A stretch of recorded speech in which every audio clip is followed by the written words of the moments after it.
Pemirsa, petugas kepolisian di Jayapura melakukan patroli intensif menyusul bertambahnya jumlah massa yang berjaga di depan kediaman pribadi Gubernur Papua itu, Lukas NMB. Aparat kepolisian sektor Muara Tami melakukan patroli rutin setiap hari, termasuk di sekitar kediaman pribadi Gubernur Papua Lukas NMB.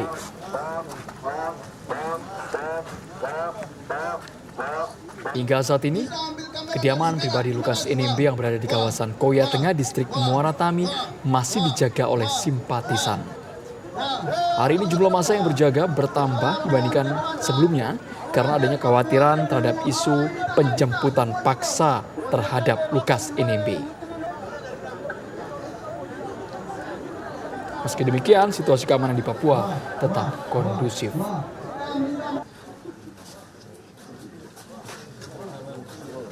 Untuk wilayah Koya Tengah, sebagaimana kita ketahui bersama,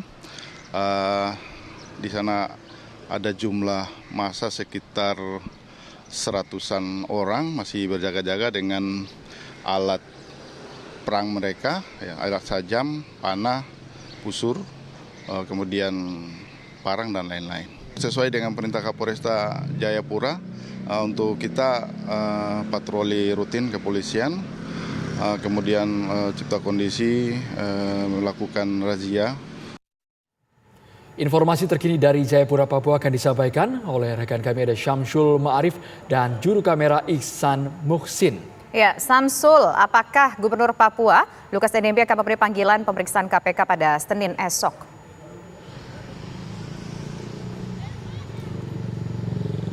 Ya, Andro, Tisa dan pemirsa, hingga saat ini kami belum menerima informasi dari pihak Gubernur Papua Lukas NMB secara langsung maupun dari kuasa hukumnya, yang memang belum ada rencana kapan akan memenuhi panggilan dari KPK.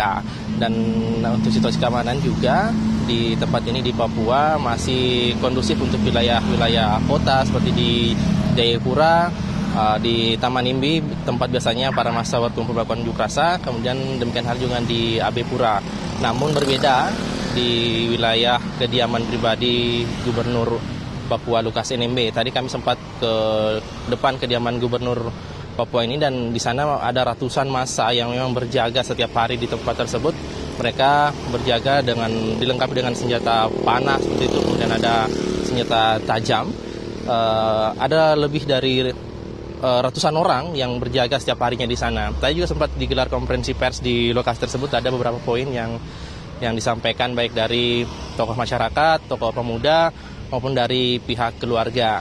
Dan pada umumnya mereka dari hasil konferensi pers tersebut, mereka menyebutkan bahwa mereka tidak membolehkan Lukas NMB untuk meninggalkan kediaman, baik itu alasan untuk pemeriksaan kesehatan ataupun untuk memenuhi panggilan KPK untuk diperiksa dalam kasus yang sekarang tengah dijalani seperti itu.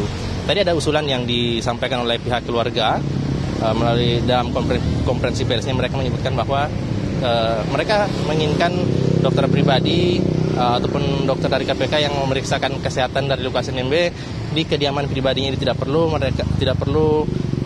menilai tidak perlu gubernur untuk keluar dari kediaman karena mereka mengkhawatirkan keselamatan dari Gubernur Lukas NMB ketika dia meninggalkan kediaman seperti itu. Mereka juga meminta kepada KPK untuk tidak memaksakan kehendak untuk melakukan pemeriksaan dengan alasan kondisi kesehatan yang tadi yang mereka sebutkan.